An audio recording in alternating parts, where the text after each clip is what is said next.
The Hunter and the River Maiden.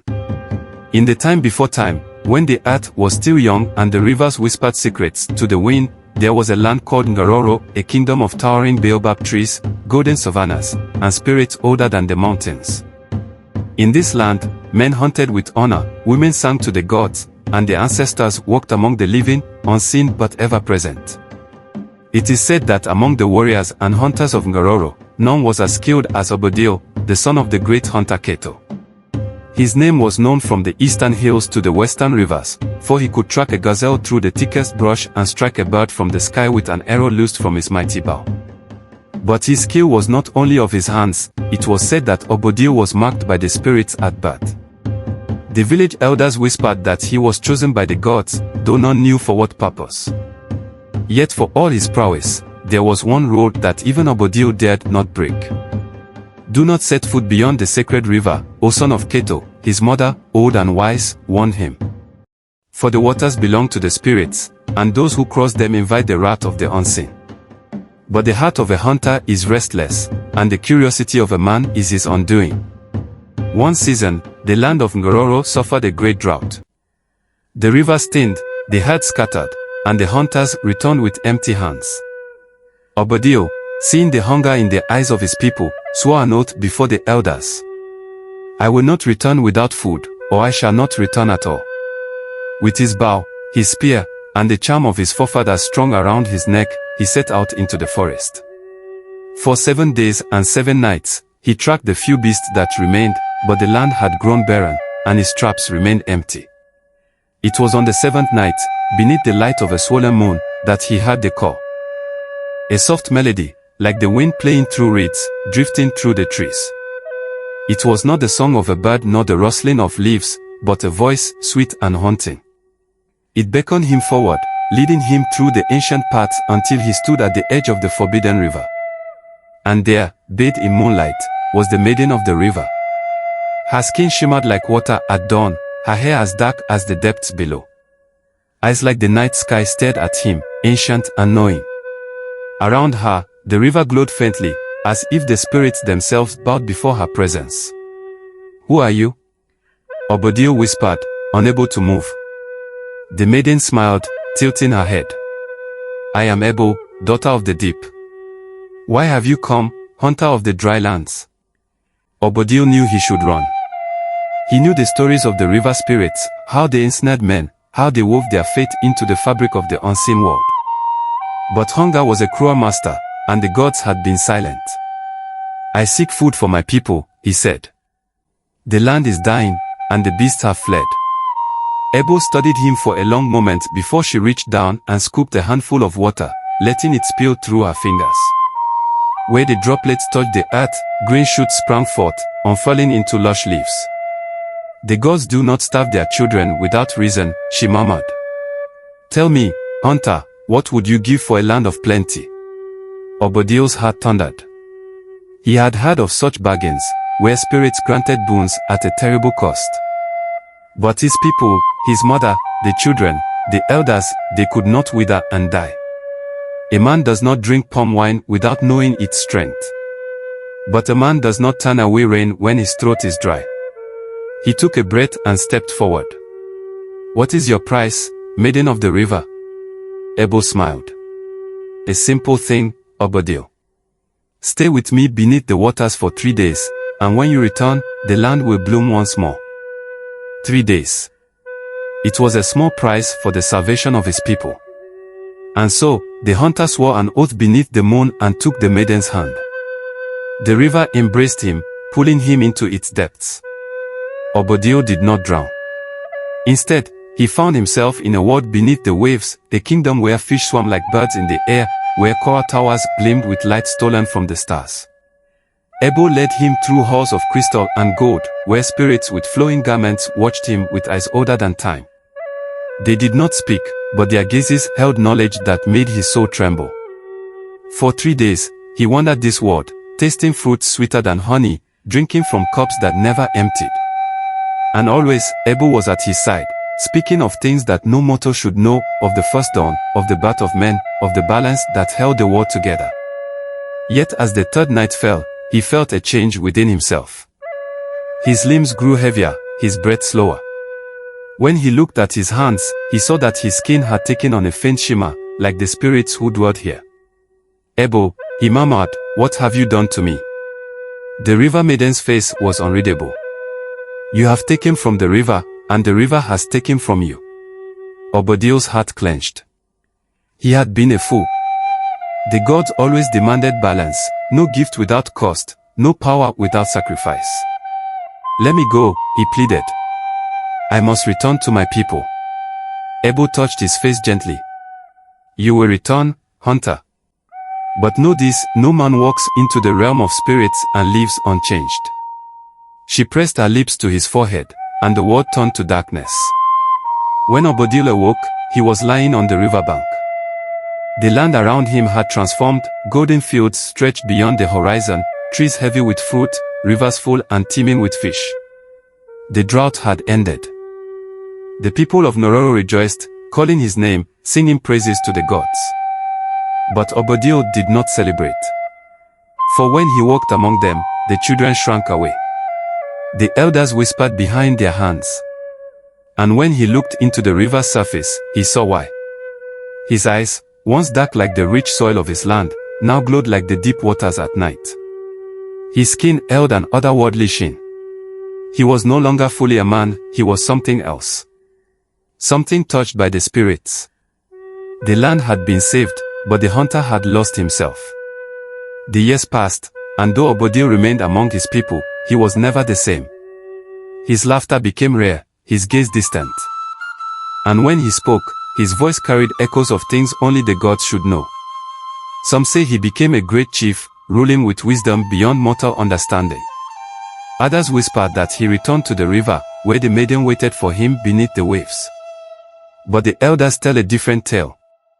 They say that when the spirits grant a gift, they do not take gold in return, they take a piece of your soul.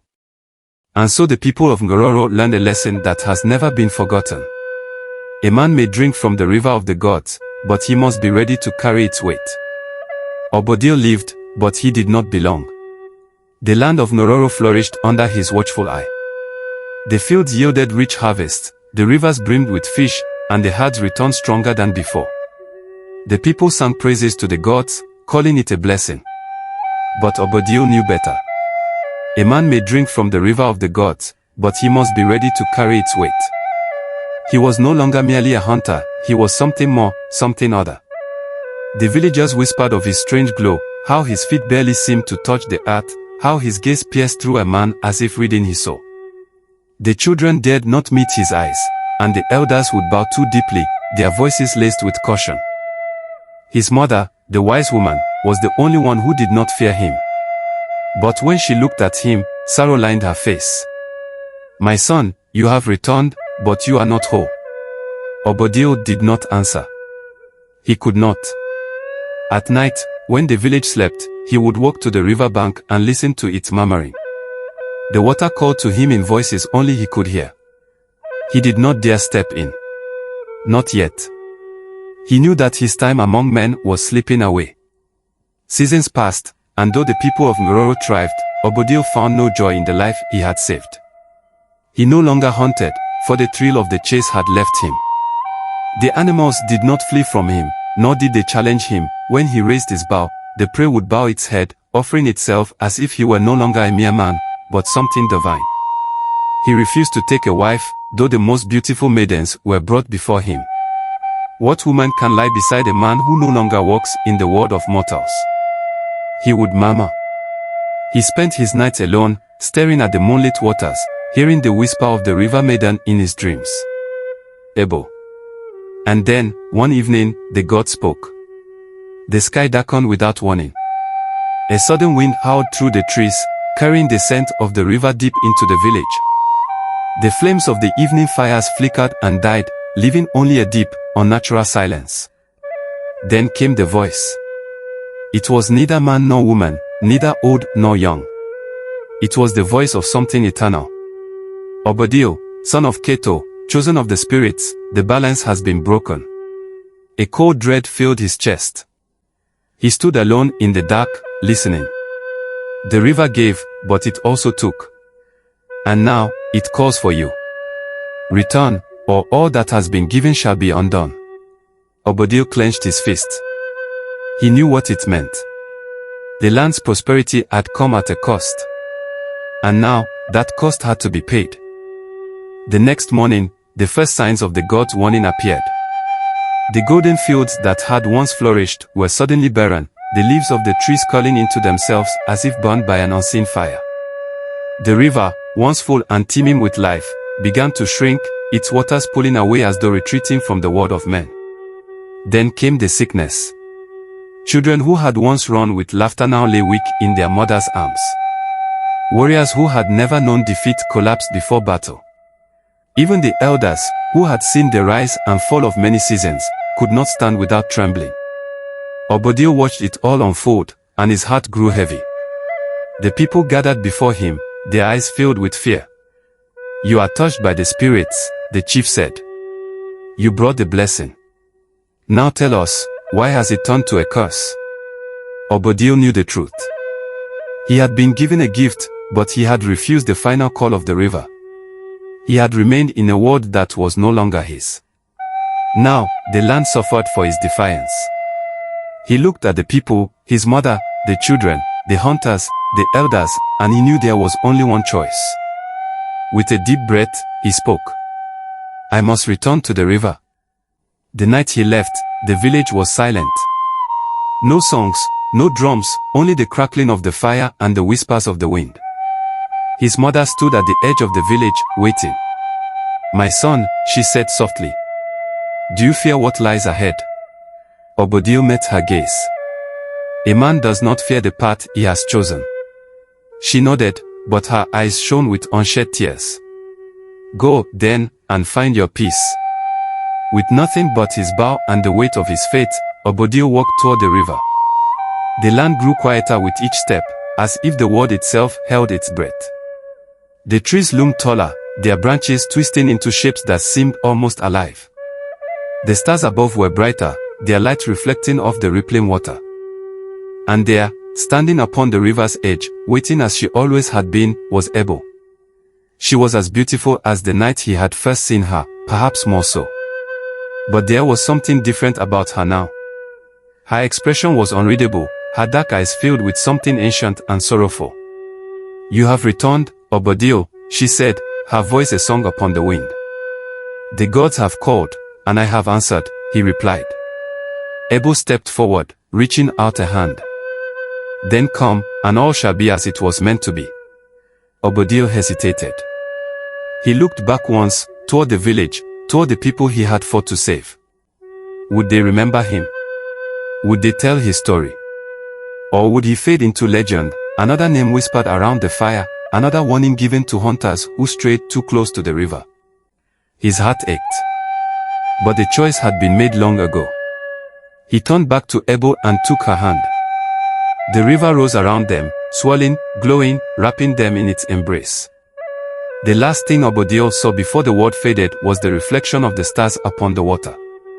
And then, he was gone. The next morning, the people of Ngororo awoke to a world renewed.